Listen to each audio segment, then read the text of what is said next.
Hi, everybody. Today's Monday, February 16th, 2026, and our dear friend Paul Carrick Robert is here with us. Welcome back, Paul. Thank you, Nima.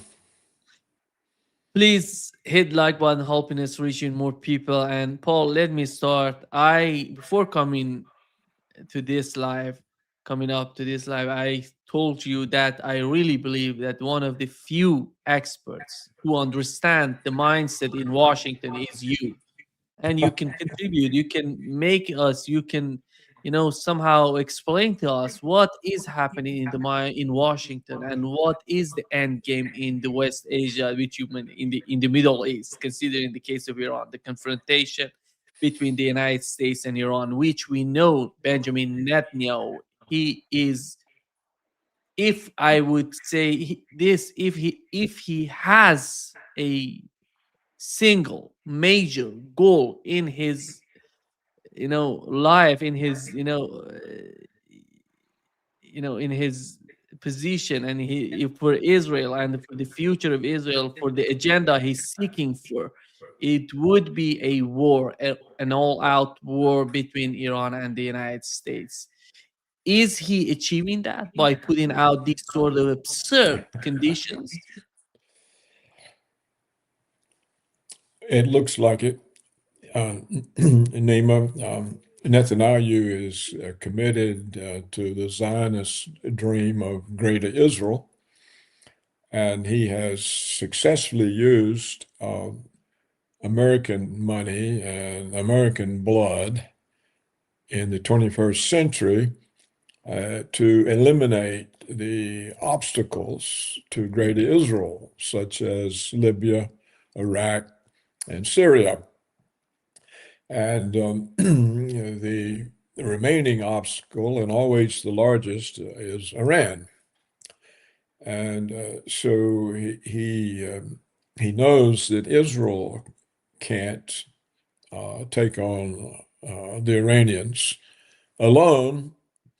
Um, and he learned that in the short missile war with Iran. And so he has doubled down his efforts to force a war upon the United States with Iran. Now, Trump would like to avoid this war and would be content to have an agreement that the Iranians will not make nuclear weapons. But this doesn't serve Netanyahu's purpose. So, what Netanyahu has done is to intervene in the negotiations about nuclear weapons and impose the additional condition that Iran has to give up its missiles and can no longer be armed with missiles. That is for the reason of protecting Israel. And of course, it leaves the Iranians helpless in the face of an Israeli attack. So this has sort of put Trump in a spot he doesn't want to be in. We've learned that the way Trump negotiates is he makes threats. And then in exchange for a deal, he withdraws those threats. Now, that's what was working in the case of his talks with Iran. He's sending aircraft carriers. He's talking tough, holding meetings with some of the remaining Arab city states, um, putting pressure on the Iranians of an American attack if they don't agree to this nuclear deal, which I think the Iranians are perfectly willing to agree to. And the Israelis realize that, and so they have now intervened in this discussion, imposed another condition that the Iranians cannot agree to. So this leaves Trump on the spot because he said, no agreement, we're going to attack. And he sent these forces. Now, I don't think Trump meant to attack. This was just his way of negotiating. But he's been outsmarted by Netanyahu, who once all the negotiations were underway and the aircraft carriers are deployed and Trump's made these threats, now nothing can come of Trump's threats because of this condition the Israelis have imposed that is totally unacceptable to the Iranians. So we're now going to see what Trump does. Is he tricked into a situation in which the United States has to start a major war?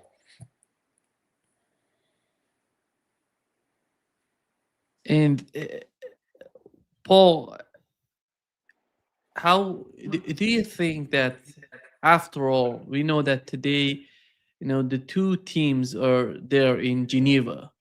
The American and Iranians are there. Omanis are there to mediate the negotiations between Iranians and Americans. Do you think that the Trump administration would put what Israel wants first, or would put the priorities of Israel first, or you see still there could be some sort of you know negotiations between the two parties that could bring some sort of sanity to the whole situation in the Middle East? How Um, how far Netanyahu can force the Trump administration, in your opinion? I think Netanyahu has the upper hand. Um, there, the Israelis control so much opinion in the United States, the Congress, and also the Israeli intent to have a war or to have the United States in war with Iran.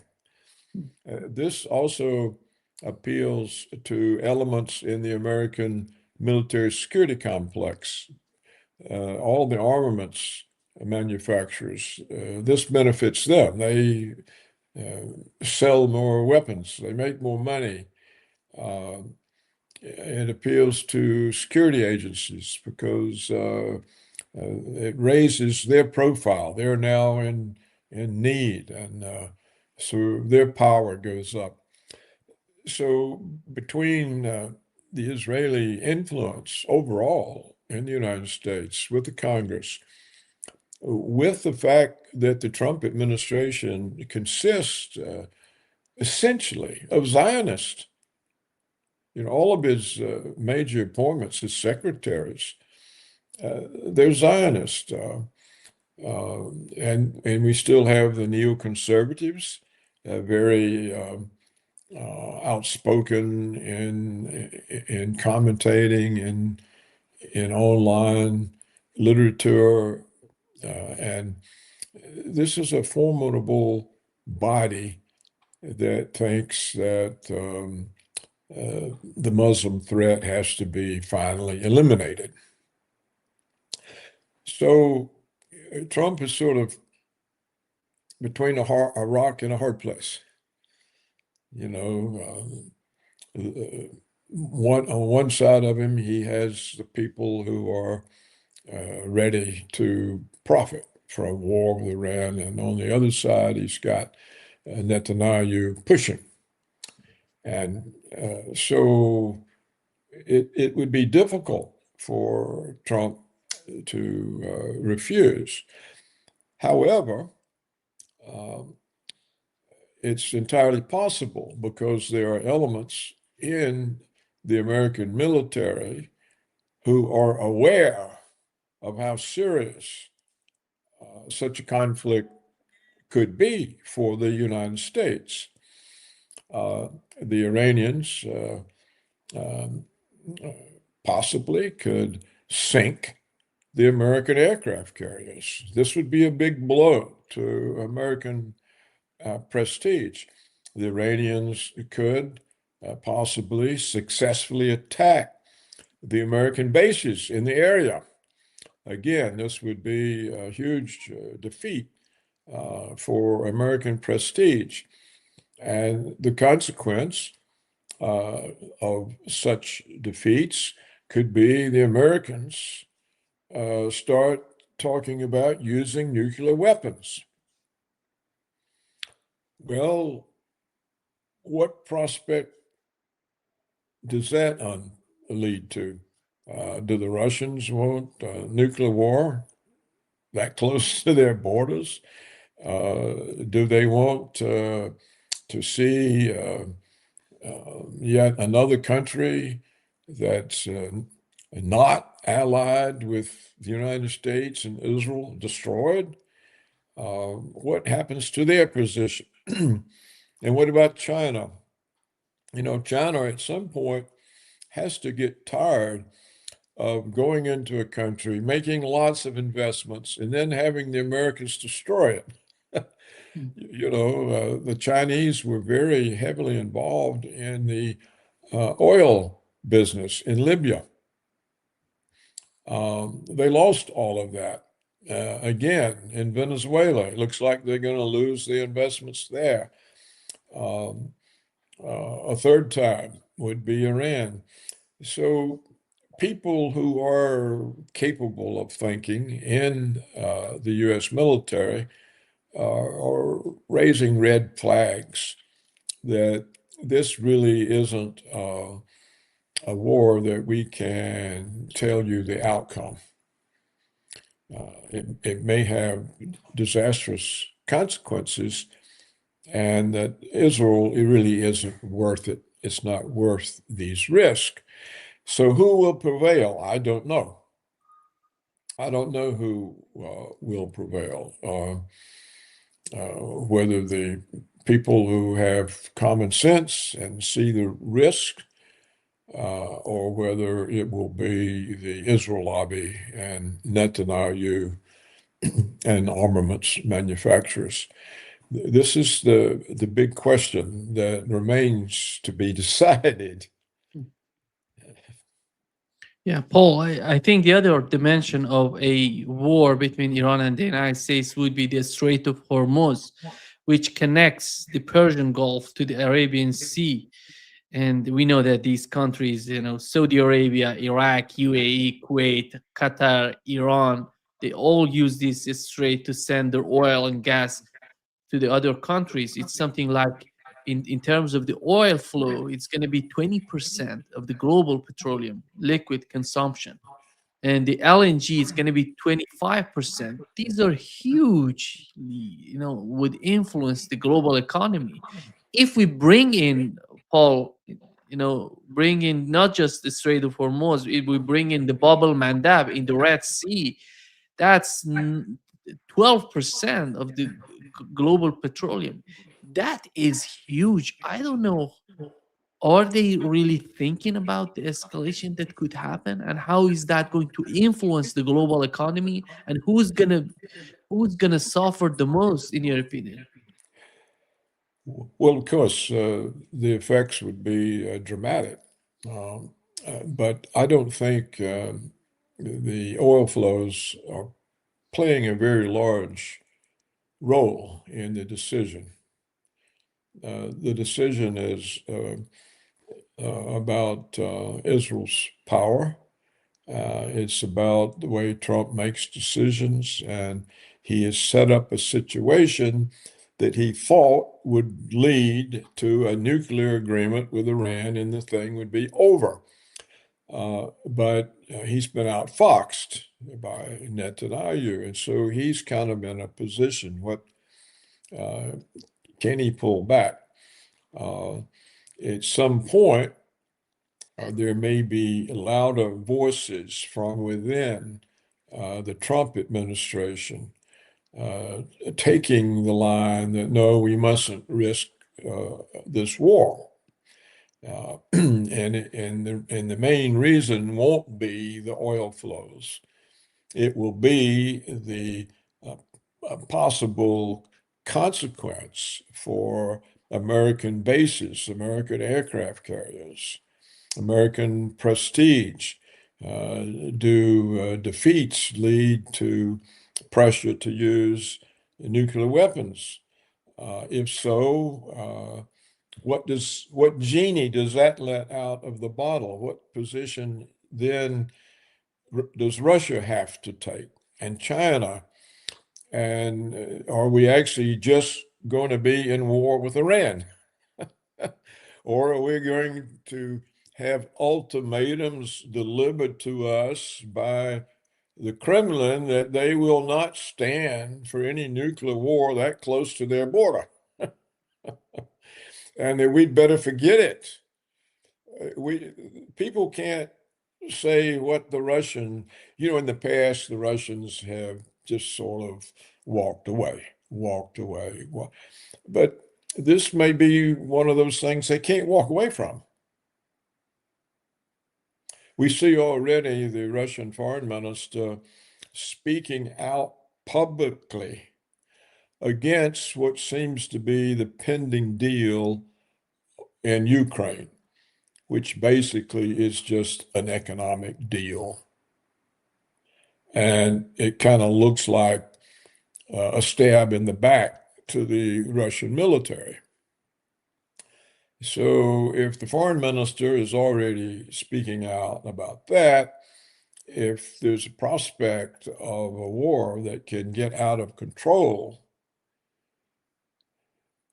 that would have serious consequences for Russia, then they may intervene or threaten to.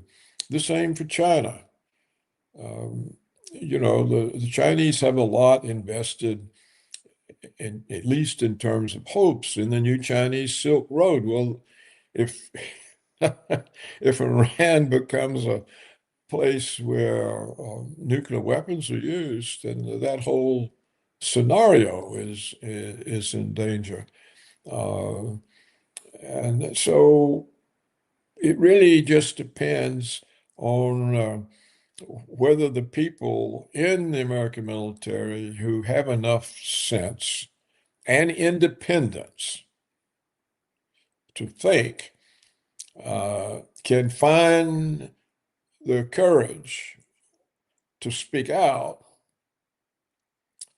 then all of this could be stopped. And it would be, in that sense, a defeat for Netanyahu, which is very much needed.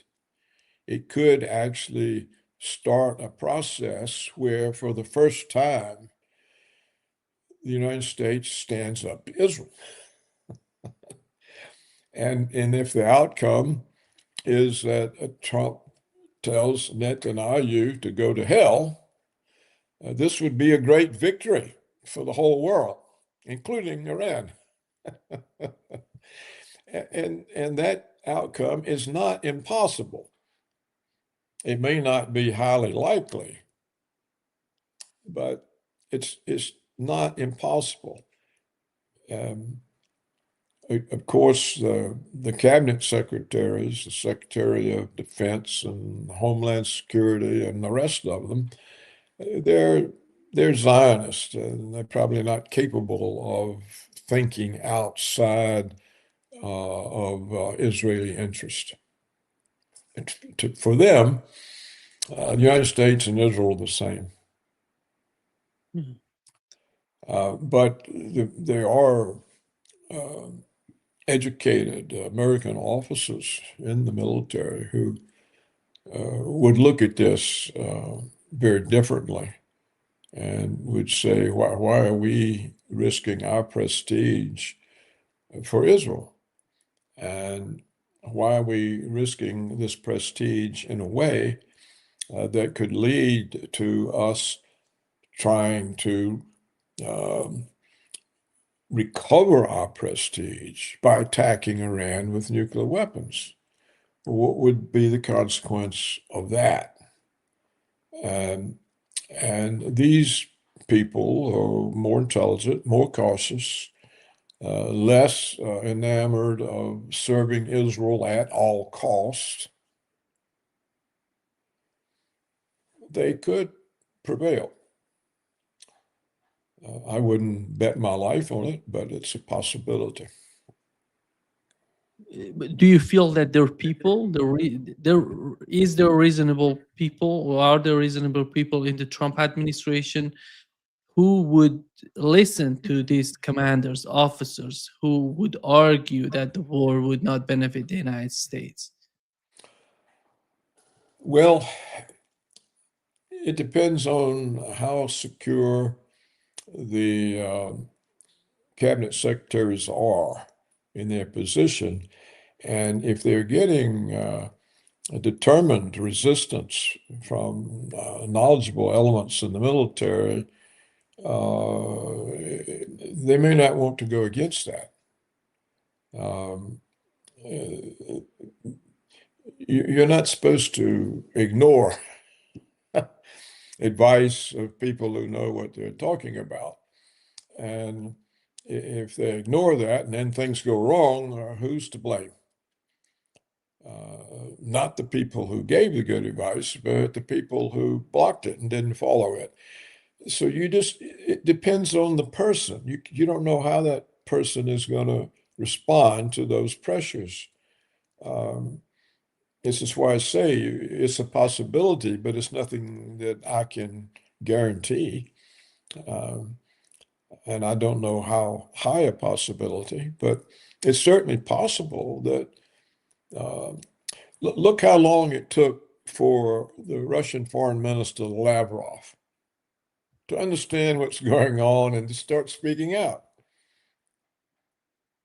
I mean, he's totally opposed to having Russia's fate sealed by Kirill Dmitriev, a Atlanticist integrationist trying to save his business contacts with the West, and Witkoff and Kushner, who are real estate developers. So what are they doing making the decisions about the conflict in Ukraine? It makes no sense. And Lavrov is now speaking against Putin for permitting this. So the same thing could happen here. As long as people think, suppose these military officers, as long as they think that this is just Trump's negotiating style, and he'll use it to get an agreement with the Iranians about no nuclear weapons, they're not worried. But now that Netanyahu has thrown in this, it's starting to worry them. How can Iran agree to that? They can't. So what is the situation now? What we thought was not a danger is becoming one.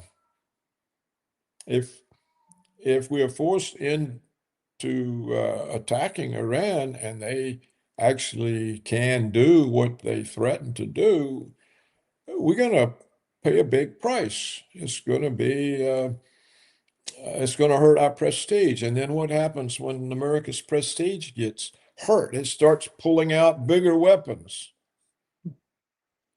And then what happens?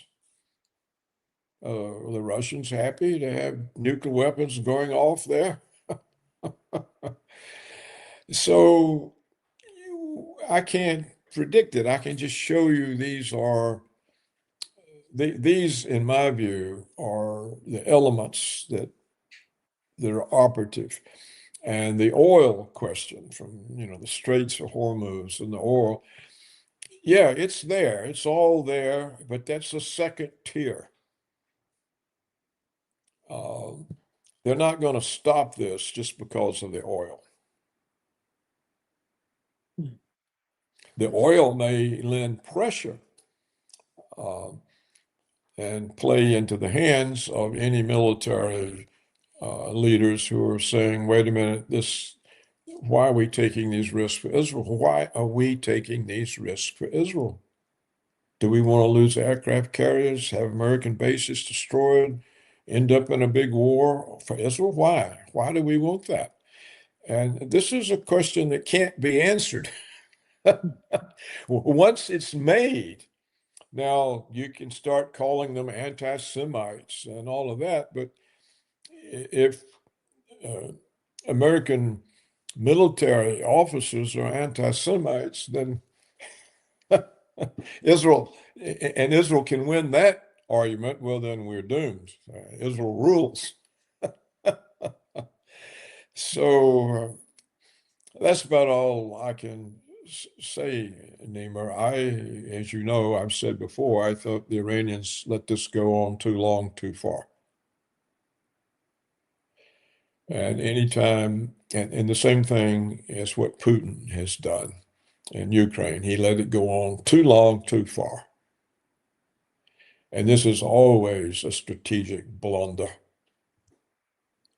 So I think the Iranians have made the blunder that Putin made by letting it go on too long, too far. Maybe the Iranians just weren't aware of how powerful Israel is in its influence on the United States and the United States government. But they should know, in a little over a year, a few days more than a year, Netanyahu is 6 times in the White House meeting with Trump, giving him his marching orders. This should have made an impression on the Actually, seven Iranians. times. Seven, then. This should have made an impression on the Iranians. And they should have said, who are we really negotiating with, Trump? Or are we negotiating with Israel's front man? And so again, you see the Iranians, like Putin, want to avoid conflict, and so they're not realistic about it. They rather believe something more hopeful.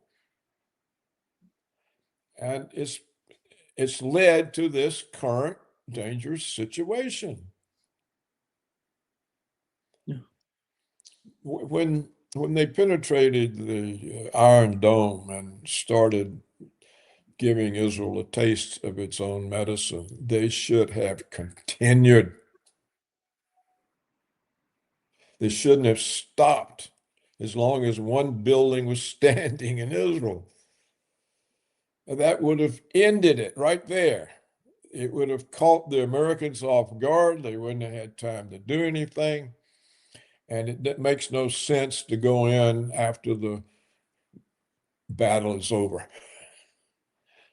And as I've stressed for 4 years now, that Putin, by letting that war go on and on and on, we're now in a situation where instead of a mutual defense agreement between the West and Russia, we're going to have an economic deal made. And Putin is going to sell out the war in order to get sanctions off and get his $300 billion back. Well, that's certainly going to sour the Kremlin's relationship with the Russian military and the Russian nationalists. And so the consequence of that could be a weakening of Putin as a leader, right at the time when Russia needs a strong, heavily supported leader. So when people don't think through all the consequences and prefer hopes to reality, terrible mistakes are made. Yeah. Paul, Iran today, as I watch it from inside, is totally different. It's totally different. They see Russia and China as their not only partners, as their strategic partners. It's this is some sort of, in my opinion, alliance that goes beyond, some sort of partnership that goes beyond alliance, that is shaping as we talk in Iran, because the leadership was somehow divided when this administration came into power, the Pezeshkian administration. They somehow were arguing that in order to reach an agreement with the United States, with the West, we have to, you know, we have to keep some sort of balance between the East and the West. That's not the case anymore. The same people who are arguing this after the 12-day war and after these sort of escalations in the Middle East against Iran, they're changing their sort of thinking, their mindset, because they see no, you know, role for the European Union. It's not just about the United States. European Union has disappeared from the calculations on the part of Iranians. This is one of the major, you know, changes that has happened, in my opinion. And on the other hand, the United States today, the Trump administration, it's, as you've mentioned, is fully playing in the hand of the Netanyahu administration. And that would bring, I don't see any reason that, you know, because the whole case of, you know, the chaos that the Trump administration is making against Iran and Russia, there is no reason for these two countries to not come to help each other. They're coming together.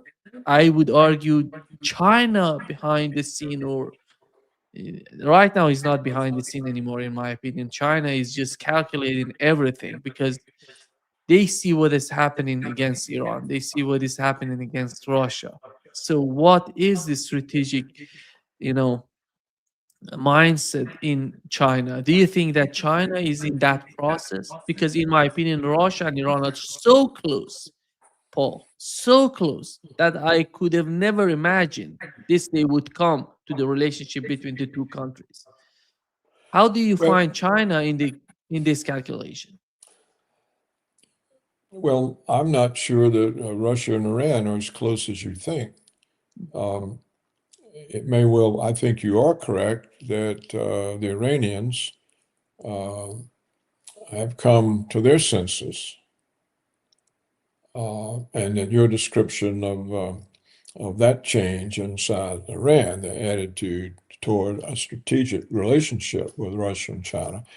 But the question is, does that attitude also exist in Russia and China?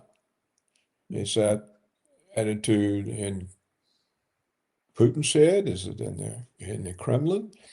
Does the Chinese president, is he thinking like that? Now, here I can't say, but I don't see any evidence of it. You would think at this point, with Iran threatened with the kind of attack that Trump's rhetoric implies, that Russia would be very visibly setting up S-500 air defense systems all over Iran, uh, sending Russian troops to man them, uh, sending a squadron or several squadrons of the latest Russian jet fighters, any other kinds of weapons, uh, stationing Russian submarines. They would be doing something of that to make it clear to Trump, and thereby also supporting any voice in the American military that's saying, whoa, whoa, hold the horses, don't go this far, stop, stop.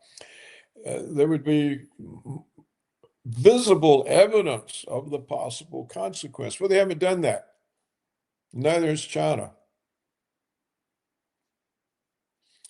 China could be simultaneously building up all kinds of invasion forces for Taiwan. And they could say, "Ooh, if the Americans can go into Iran, we can go into Taiwan." And then American skeptics here in the military, they have another good argument. They're accumulating arguments to stop this war. But Russia and China do nothing. And it seems to me the war has to be fairly close at hand if it's going to happen. That is, unless Trump simply tells Netanyahu that he will not allow Netanyahu's demand for the cessation of missile production in Iran to be part of disarming Iran nuclear. If Trump does that, then it's over also. And but things that Russia and China could do that would help Trump come to that decision to stand up to Netanyahu are not being done. You don't see any real support for Iran from Russia and China, a few words, but nothing material. And the material means would be determinant. So, like, as you know, I've argued, I guess, I don't know how long, several years, that a mutual defense treaty between Russia, China, and Iran would have stopped all of this a long time ago because the United States knows it can't, for the sake of Israel, go to war with Russia, China, and Iran. And it knows, too, it can't win any such war. And that the demise of Western civilization, if not the entire world, would be the consequence. So the failure of the Russians and the Chinese and the Iranians to reach their version of NATO is the reason that we have this threat right now. It's why we are faced with what we're talking about today. So, as far as I can see, none of the leaders of those three countries, Russia, China, and Iran, have any strategic vision. They prefer idealistic dreams. Oh, we can make a deal. Well, we're going to see if, if a deal can be made. I myself wouldn't, had I been in their position, would not have risked making a deal. I would have said, okay, we're going to stop it right now. This is the end of it. But this opportunity wasn't taken. And so now we have to see how it plays out. I've done the best I can um, to show you how this is unfolding and how it could unfold. And I can't say I'm particularly optimistic because Trump has put himself out on a limb, and Netanyahu is cutting it off. And it's going to be hard for him to crawl back, even if elements in the American military are demanding that he crawl back. And of course, many of the elements won't be, but there are some who understand the seriousness of this situation and how it can very easily get out of hand beyond anything that Trump or the neoconservatives or Netanyahu might have considered. Paul, Iran is not Iraq, Afghanistan. This is the first time that the United States, if it decides to go against Iran and fight Iran and start a new war in the Middle East, it's going to be the first, you know, battle or war, real war for the United States in the aftermath of World War II, because since then they didn't have any real war in Iraq and Afghanistan, or name it, in Libya. This is a different country, it has long history. They know it's old. They have a long tradition. They know how to fight. It's not something like in the last 40 years. It's a it's a civilization, in my opinion, and the United States needs to understand what they're facing if they start that war. It's not going to be a quick war. It's going to be a war of attrition, in my opinion. It's going to come down to a war of attrition that would take a long time fighting each other. And the other thing, how is that going to influence the Trump administration inside the United States if it decides to start that? And Well, well, go Nima, ahead. I don't think the United States thinks of this as a long war, and certainly I don't think they think of it as a ground war. They think of it as a missile and an air war. And so they assume that they'll be able to do enough destruction without risking any troops. And also the Americans who will be behind this war, they see the oil differently. They will be saying, "Look, we'll block the Straits of Hormuz, and Iran won't be able to ship any oil out, and they won't have any earnings to finance their war, and they won't be able to supply their Chinese ally, and the Chinese won't have the oil to help them, and they'll make all the arguments about why we should restrict the outflow of oil from the Persian Gulf, the Straits of Hormuz, in order to further weaken Iran. So, um, if they were thinking of war in terms of sending in American ground troops, um, yeah, this would be a different thing, but they don't think of it that way. It's a war from a distance. Uh, they'll use drones and missiles and eventually the threat of nuclear weapons. And they probably always think they can bring Iran to heel with the threat that we're going to nuke you. Surrender or be nuked. So the Americans think they hold the cards because Iran can't nuke anybody, but Washington can't, and Israel can. And so, or Trump will say, well, we're not going to nuke you, but Israel might.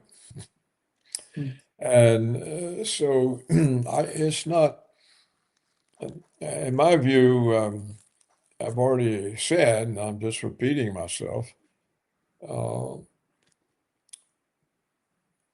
I don't think it's too late for Russia and China to stop it, but they'll have to issue ultimatums, and they'll have to initiate the supply of Iran with the S-500 air defense systems. And they need to, the same way that Russia got North Koreans to come fight in Ukraine. Well, the Russians should send some squadrons of jet fighters to fight for Iran. And if not the Russians, let's should get the North Koreans to do it. Or to show that this is not between the U.S., Israel, and Iran. That there are more forces in this, and make it clear that there's going to be a big ruckus if this attack on Iran comes off. That, in fact, they could even say they can't attest to the continued existence of Israel. Hmm. Once you say something like that, reality sets in. But but you see, we have a situation where reality never sets in. Hmm. And so unreality prevails. And if you have too much unreality too long, you get blown up. It just leads to too many bad decisions and they accumulate. And before long, there's no way out of the mess. So that's what's really required, something that makes reality apparent to everyone and takes the place of all this unreality and hopes and false hopes. And like I say, it took years for this to wake up the Russian foreign minister. And I don't see that it's woken up very many others. But there's always hope. Um, we'll see if Lavrov is in fact being moved aside in the favor of an American Russian. You know, Kirill Dmitriev is essentially an American. He was educated at Harvard and Stanford universities. His business affairs are involved with the West. I mean, what sense is he a Russian? And he's in charge of these negotiations. It makes no sense. Why would Russia put anyone other than a hardened nationalist in charge of looking after its interests? Why put some halfway American in charge of your foreign policy? Well, this shows that Putin's unrealistic. He's not a realistic person. And so I think the point you're making has to take that into account. If he's realistic, Iran would not be in the situation it's in right now. He would have already taken the actions to prevent that. And the same for the Chinese. Yeah. So it's easier to pretend that it's not really a problem Hmm. than to see it's a major problem and do something to forestall it.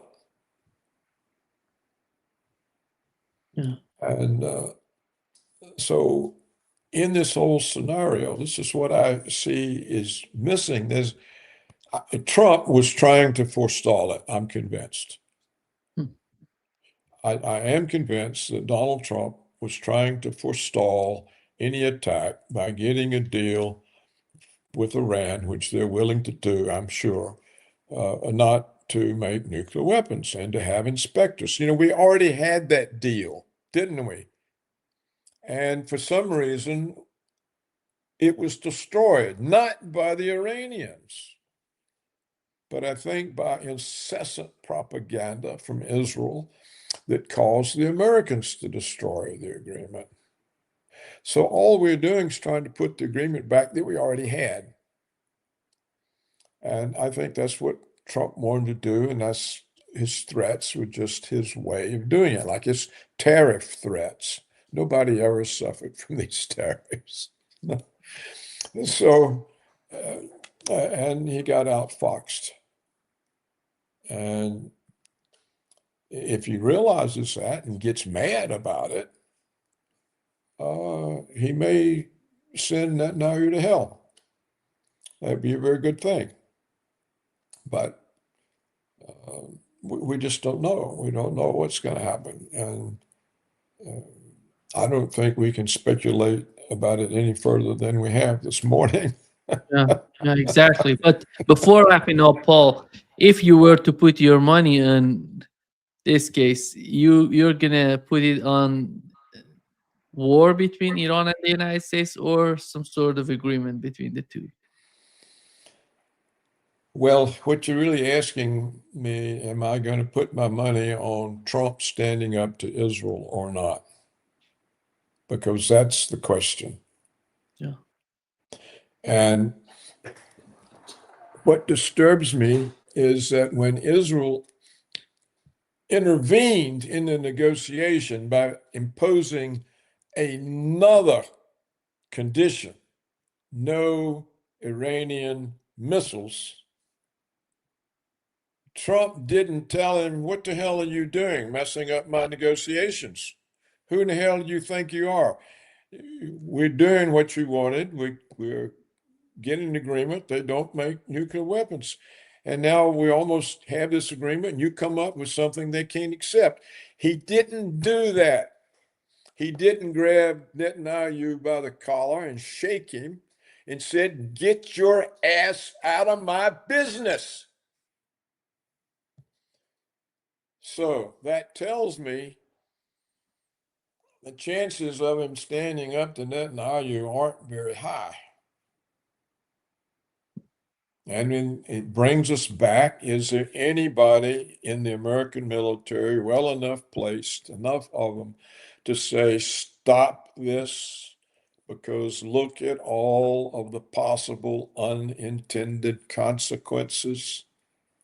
If these things happen, Israel isn't worth it. So we'll have to see. I think it must be close at hand. I mean, how long are you going to keep aircraft carriers stationed somewhere? You have the morale of the Navy as well. You can't send somebody keyed out for an event and it never happened.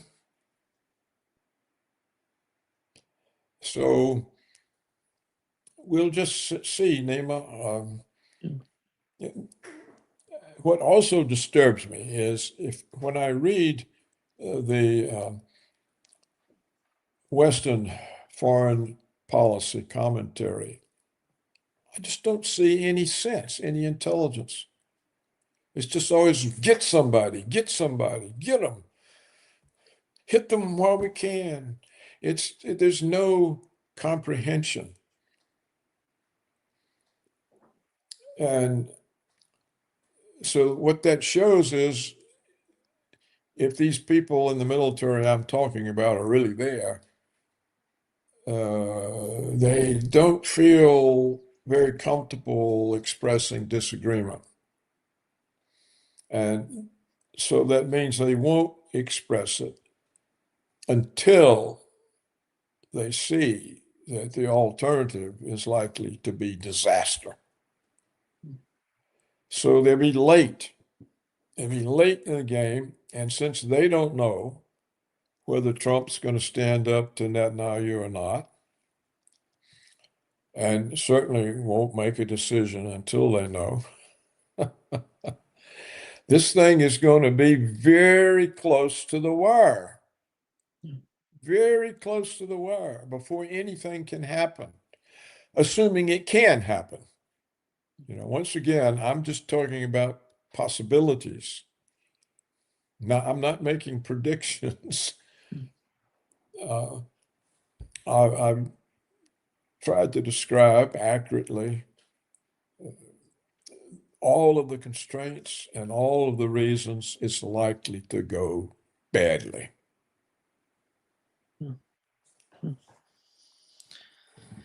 And I'm not happy about it.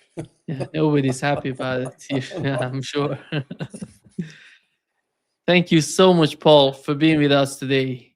Great pleasure as always.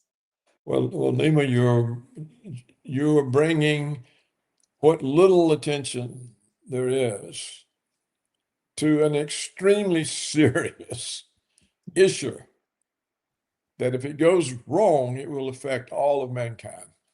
Exactly. Exactly. Thank you. Thank you so much, Paul. See you soon. I'll sell the link. I'll send the link right away. Right Bye-bye. away. Thank Right you. away. Bye-bye.